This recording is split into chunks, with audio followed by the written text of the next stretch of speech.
Yokoso owashitare. Welcome again. I hope everybody's been doing well. Got another story for you. And up to this point, we've had some action, we've had some romance, we've had some drama, we've had all sorts of stories. One kind of story we haven't done yet is comedy.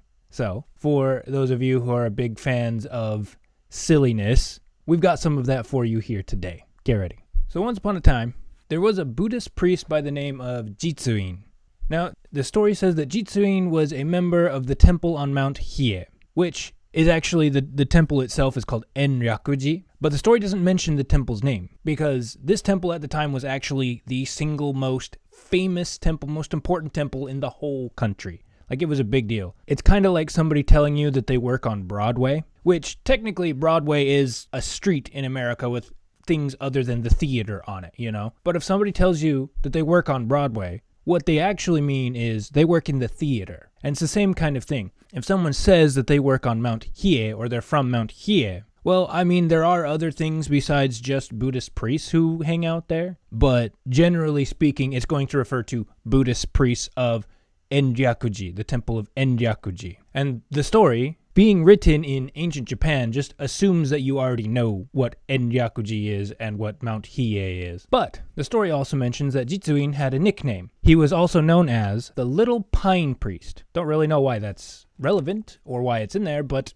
hey, there you go, it's in there. But what we should be calling him is something more akin to Doctor Strange, because the story says that he was a master of the mystical arts, the secret arts, right? It sounds cool, but it's not actually that cool. It just means that he was a practitioner, or he was privy to the esoteric teachings of Buddhism, of Tendai Buddhism, I believe, is what the Temple of Enryakuji is. It's the Tendai sect. They had a select group of teachings, specifically only for people who had moved up really high into the Buddhist priesthood. And I believe those teachings, you can pretty much figure out what they are. Nowadays, they're not kept secret or hidden or anything anymore. But back in the day, it was kind of a big deal, because, I mean, who doesn't want to feel like that they're part of a secret circle of, like, people who know, who have access to the special knowledge of all of existence, of the true nature of reality. Ooh, right? Sets you apart from all the rest of the normal people who don't know. But we're special. Ooh, isn't that great? We have the secret knowledge. I mean, it's a little silly, I'm going to be honest, but it's kind of fun. It's kind of fun. Everybody likes to feel like that sometimes, don't we? And again, I'm not entirely sure how that's relevant. Not entirely sure how that's relevant, other than to establish that Jitsuin was no,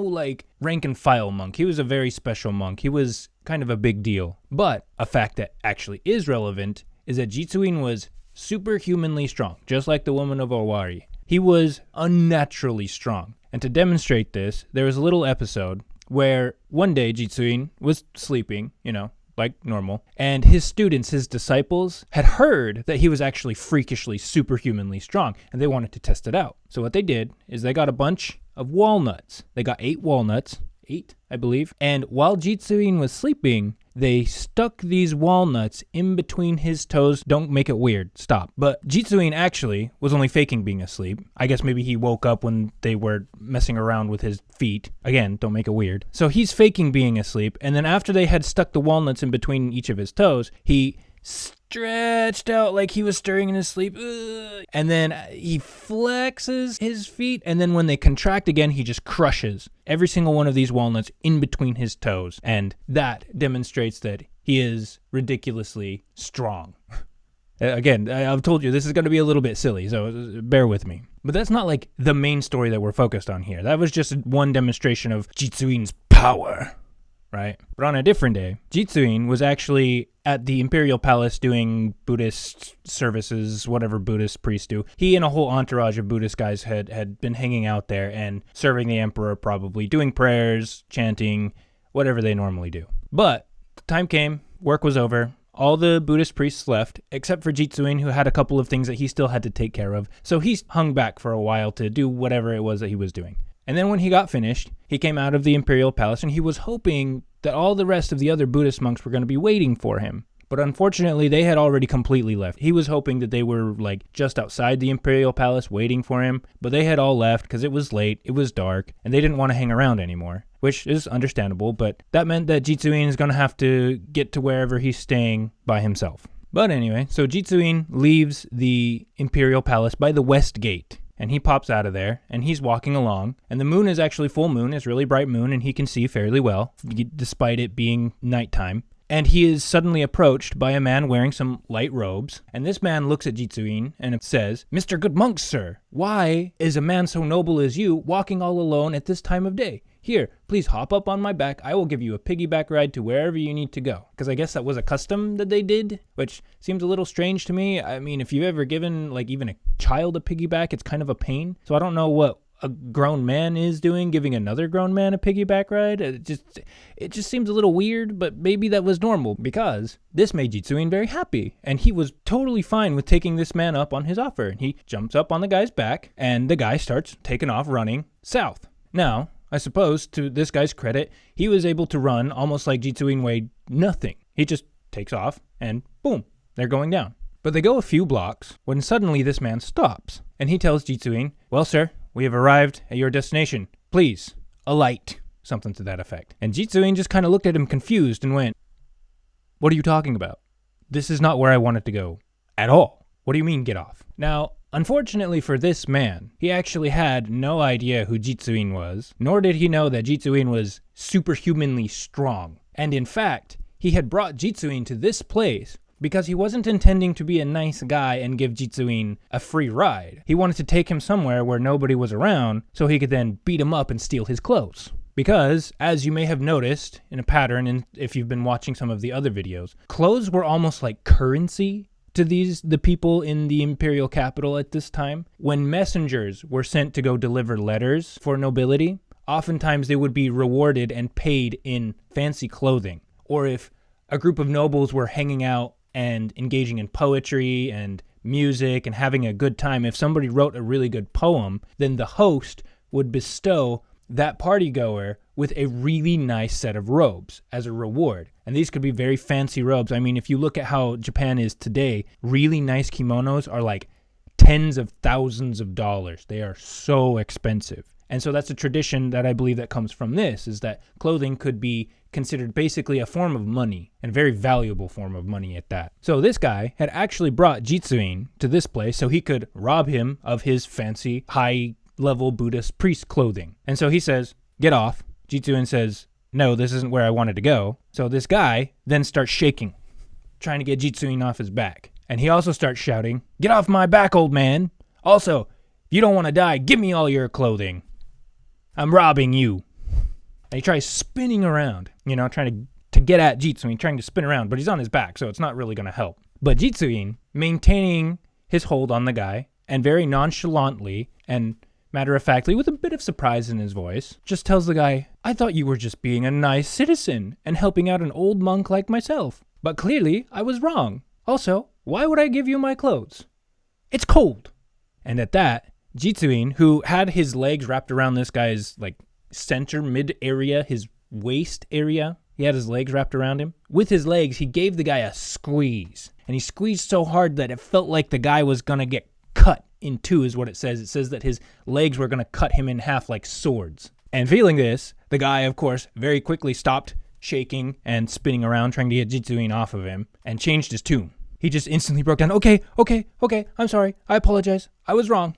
I'll take you wherever you want. Please just loosen up this grip. It feels like my eyes are going to pop out, and it feels like I'm going to get cut in half. Please stop." And Jitsuin just kind of smirked, and he did. He loosened his grip just a little bit. Gave the guy a little bit of relief. And when he did, the guy, obviously having learned his lesson and realizing the situation he was in, because clearly this guy was not even exerting himself, he just said, "Where to, sir?"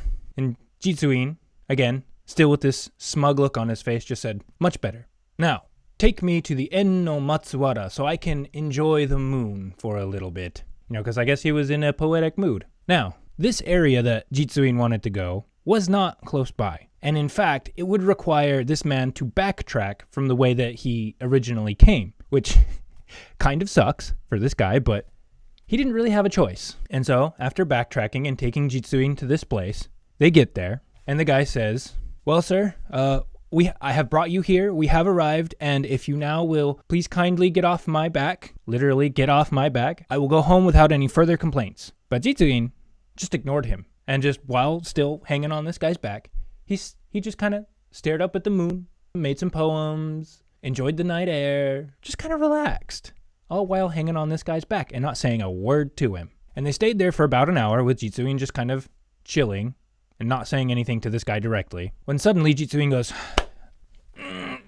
okay, now, I want to go to the Ukon horse stables. Take me there.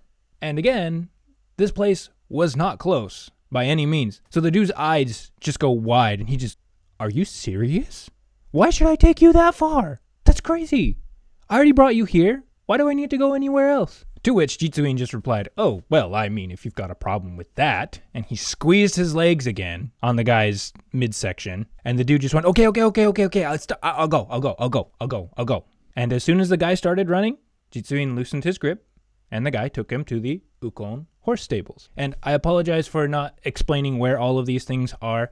If you really want to, you can look them up on a map of the capital of Heian at the time in ancient Japan, which is now modern Kyoto. It was called Heian back in the day, but it was laid out in a grid pattern, and all of these places were known places. So, you can look them up. And so they arrived at the horse stables, and just like last time, Jitsuin just kind of chilled, enjoyed his time, enjoyed the moon, wrote some more poetry. Well, he didn't write poetry, but he recited some more poetry and just kind of enjoyed the night air. Until he went, okay, that's enough of these stables. Take me to the Kitsuji stables now, please. And again, this guy was in no position to negotiate, and these stables were not close to the Ukon stables. So he just, this time without saying any complaints, he just starts running, takes Jitsuin to the Kitsuji stables. And the whole time, this guy's probably just regretting every choice he's ever made in life because it's late, he's been running for who knows how long, and he just is ruining his entire lot in life. So they get to the Kitsuji stables, the same thing happens, Jitsuin just enjoys some poetry, and then he tells him to take him to Nishinomiya. So he runs over there, which again, is not close. And for the whole night, Jitsuin just has this guy running back and forth to all these different places,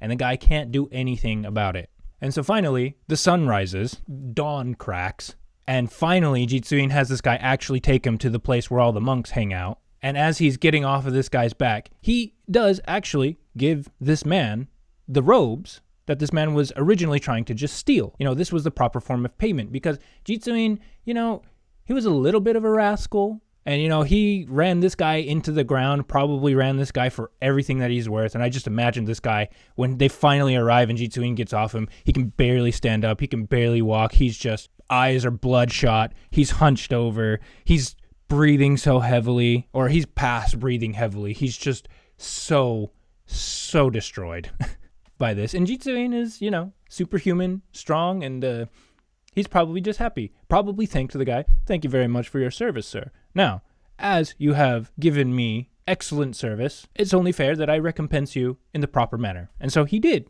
give this man his robes as proper payment. And so the story does point out that the guy did eventually get the robes that he was after, but only after paying a very, very heavy price for them. And thus is it said that Jitsuin was an extremely strong man. Okay, that's this story. This one's, again, a little bit shorter, a little more folksy, and it's got a little bit of humor to it. It's got a bit of a poetic justice, and not just because the old monk was enjoying poetry the whole time. But the ancient Japanese had a sense of humor, and so that's what this one was. And actually, the next story after this is going to be in a similar vein. Apparently, there are a lot of monks who have superhuman abilities. All right, but with that, Ito katejike no koso haberi kere. Thank you very much for watching. Please like, share, and subscribe. Share especially to all your weeb friends. These are foundational stories that have had a big influence on Japanese history and culture, and you might learn a thing or two. So other people might be interested in them, but that's going to be it for now. Much appreciated. What would goodbye be in classical Japanese? I don't know. Anyways, but that's going to be it for now. Much appreciated. See you in the next one.